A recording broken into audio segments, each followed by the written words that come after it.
व्यक्ति को सिर्फ सांसारिक इच्छाएं नहीं बांधती, मोक्ष की इच्छा भी व्यक्ति को बांधती है।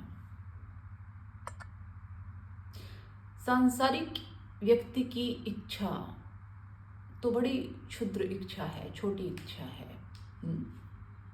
सारी भोग की लालसा है बस। लेकिन ये जो मोक्ष की इच्छा है, ये भी उसी इच्छा का दूसरा रूप है, दूसरी दिशा में है, पर है इच्छा ही। एक भोग का रूप है, दूसरा त्याग का रूप है, पर हैं दोनों इच्छा ही। मोक्ष की इच्छा थोड़ी अलंकृत इच्छा है, सुसज्जित इच्छा है, पर इच्छा ही है। ये भी तुम्हें बांधे रखती है। तुमने कभी सोचा कि इस मोक्ष की इच्छा के कारण तुम मुक्त कहाँ हो पाते हो? बहुत ऊंचे लेवल की इच्छा है, लेकिन फिर भी यदि व्यक्ति मुमुक्षा रखता है तो वो मुक्त कहाँ है? वो जहां है वहां कहाँ है? तो कहीं और है, वहां नहीं है जहां उसे होना चाहिए, किसी और लोग के स्वप्न में है,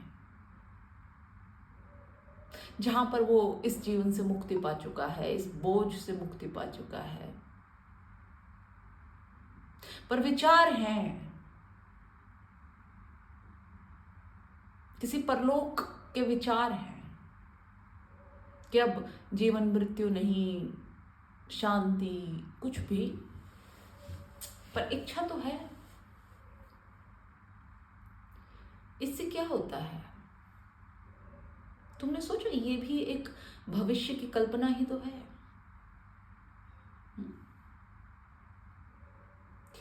तुम अपने वर्तमान में कहाँ हो?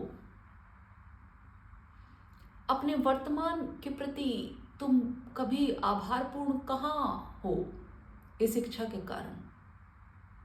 क्योंकि इस वर्तमान में जो घटित हो रहा है वो तुम्हारे हिसाब से ठीक नहीं है। तुम उसको बदलना चाहते हो, तुम उससे खुश नहीं हो, तुम उससे राजी नहीं हो। तभी तुम एक ऐसी स्थिति चाहते हो कि तुम इस वर्तमान से निकल जाओ, इन परिस्थितियों से निकल जाओ।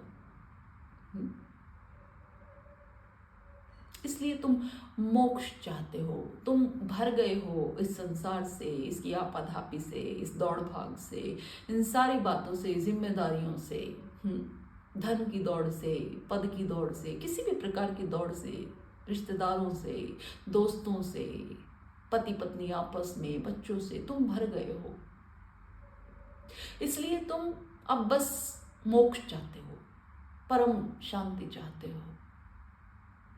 पर चाहते तो हो, लेकिन मोक्ष का यही गुण है कि जब तक चाहत है, जब तक इच्छा है, तब तक मोक्ष संभव नहीं है। मैंने कहा ना, ये परम इच्छा है, पर है इच्छा ही। ये इच्छा तुम्हें बांधती है और स्वतः इसी इच्छा को पूरा नहीं होने देती। अजीब सी बात है।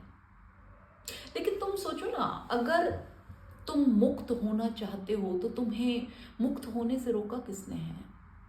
मुक्ति तो इसी क्षण संभव है। तुम अपने आप को हटा दो इन सब बातों से, झटक दो इन सब बातों से, फिर तुम्हें कौन बांध सकता है? तुम अपने शरीर को और अपने भीतर बैठे साक्षी को जरा भिन्न तो करो। तुम देखो, सब कुछ अलग अलग हो गया। सारी जिम्मेदारी शरीर की है, मन की है, बुद्धि की है, संसार की है, तुम्हारी नहीं है। तुम तो देखते रहते हो, तुम तो साक्षी हो। सारी आपाधापी इस शरीर से है।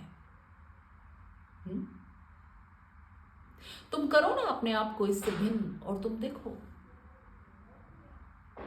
क्या चमत्कार घटित होता है। इसी क्षण मुक्ति संभव हो जाएगी, इसी क्षण, इसी पल। तुम्हें उसके लिए इतना लंबा इंतजार करने की जरूरत नहीं है कि जब मृत्यु आएगी, जब तुम जब तप करोगे, फिर उस जब तप का फल मिलेगा, ध्यान साधोगे, 100 पर पंच करोगे, नई नई बातें, नई नई विधियां करोगे। इतना लंबा इंतजार करने की आवश्यकता नहीं है। इसी क्षण जागने की आवश्यकता है कि मैं ये शरीर नहीं हूं, मैं ये संसार नहीं हूं, मैं ये मन नहीं हूं, मैं केवल शुद्ध चेतना हूं। मैं इस शरीर के भीतर विराजित हूं, मैं इस संसार के भीतर विराजित हूं, पर मैं ये हूं नहीं। मेरे कारण ये सब है। ये मेरी ही लीला है। मैं केवल इनके देखने वाला हूं। मैं केवल शुद्ध ऊर्जा हूं। तुम इस बात को जब अपने भीतर महसूस करोगे तो तुम देखोगे कि शरीर से उत्पन्न जितनी भी दिक्कतें हैं, शरीर के कारण, संसार के कारण, मन के कारण, बुद्धि के कारण उत्पन्न जितनी भी परेशानियां हैं, जितनी भी इच्छाएं हैं, लालसाएं हैं, कल्पनाएं हैं, चाहे वो कितनी भी सुसज्जित क्यों ना हो, वो सब विसर्जित हो जाती हैं, क्योंकि तुम इतनी भीड़ में भी अलग खड़े हो जाते हो और तुम देखते हो इन सब का कार्यक्रम जो चल रहा है। फिर तुम इस मोक्ष की भी चेष्टा नहीं करते हो, तो हो, ना हो तो ना हो।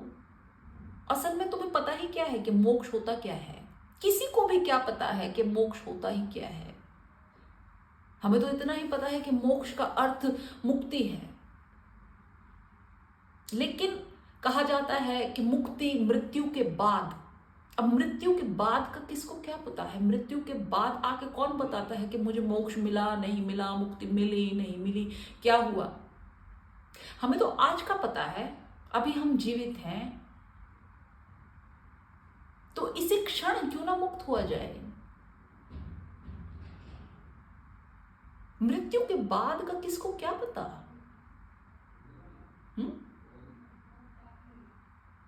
क्या हुआ, क्या नहीं हुआ, कौन जानता है इन बातों के बारे में? जब इस वर्तमान में मुक्ति संभव है तो हम भविष्य के लिए आयोजन क्यों करें? पर हमें वर्तमान में होने से ही भय लगता है, डर लगता है। तुमने कभी देखा, तुम प्रयोजन बनाते हो भविष्य के, तुम कभी नहीं चाहते वो चीज अभी घटित हो जाए तुरंत, चाहे तुम उसके लिए 10 साल से तैयारी कर रहे हो, पर तुम ये नहीं चाहोगे कि वो अगले क्षण घटित हो जाए। तुम्हारा मन नहीं मानता कोई चीज तुरंत हो जाए। तुम्हें लंबी यात्रा करना अच्छा लगता है, घसट घसट के चीजें करना अच्छा लगता है, पर अगर कोई चीज अभी हो जाए, तुरंत हो जाए, स्पॉन्टेनियसली हो जाए, तो हमारा भीतर नहीं मानता उस चीज को। वो कहता है नहीं, अभी इतनी जल्दी मत हो, रुक जा 2-4 दिन। हमेशा हमारी चेष्टा होती है कल पे टाल देने की, अभी की नहीं, क्योंकि हम अभी में कभी हैं ही नहीं। ये क्षण तो आता है और चला जाता है, हमें नहीं पता यहां क्या हो रहा है। हम तो भविष्य का प्रयोजन बना रहे हैं, या पास्ट की बैठे बातों पे रो रहे हैं। अभी का हमें कोई भान नहीं है, इसलिए अभी कुछ हो ये हम चाहते भी नहीं है, क्योंकि अभी तो हम कभी होते ही नहीं। हम हमेशा चाहते हैं भविष्य में हो, क्योंकि हम मेंटली भी भविष्य में ही हैं, प्रेजेंट में नहीं है हम।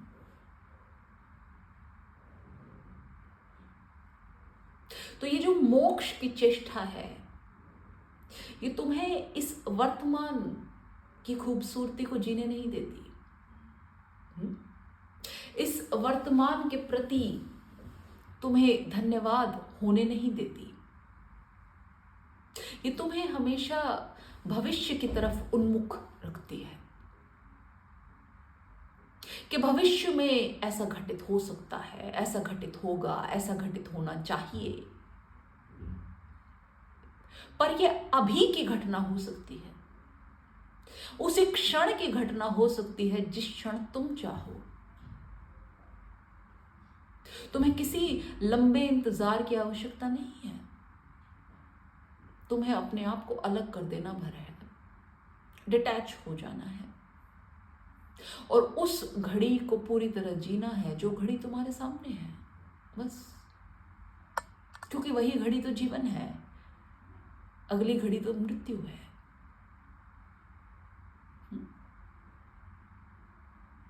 हर क्षण जीवन, हर क्षण मृत्यु।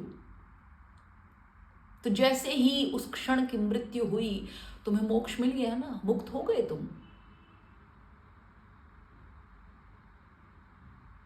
क्यों इतना लंबा प्लान बनाकर चल रहे हो जिसका तुम्हें कुछ पता ही नहीं कि क्या होगा क्या नहीं होगा? सब सुना सुनाया है, पढ़ा पढ़ाया है, पर उसका एक्सपीरियंस तुम कैसे कर पाओगे? मरने के बाद का एक्सपीरियंस अजीब सी बात नहीं है कि ये मरने के बाद का एक्सपीरियंस होगा।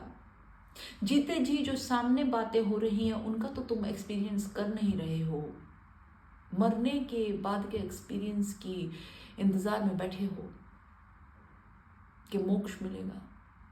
मोक्ष यही है, इस संसार में ही मोक्ष है। इस संसार में रह के अगर इस संसार से तुम अलग हो जाओ, सब कुछ करते हुए भी करता ना रहो, वर्तमान में हो जाओ, पास्ट और भविष्य को छोड़ दो, तो यही तो मोक्ष है। और मोक्ष क्या होता है? जब तुमने इच्छाएं ही नहीं बनाई तो फिर उनके पूरा होने ना होने का सवाल ही नहीं उठता। तुम्हारे सामने जो क्षण जैसा आया तुमने जिया, तुमने उसके प्रति कोई धारणाएं नहीं बनाई, तुमने कोई लाग लपेट नहीं किया कि ये सही है, ये गलत है, ये सुख है, ये दुख है। तुमने सिर्फ उसे एक प्योर एक्सपीरियंस के रूप में लिया, उसके साथ कोई लेबलिंग, कोई छेड़छाड़ नहीं की। देखो तुम कितने मुक्त हो गए। तुम्हारा जो मन में आया तुमने वो किया। और मुक्ति क्या है? यही तो मुक्ति है।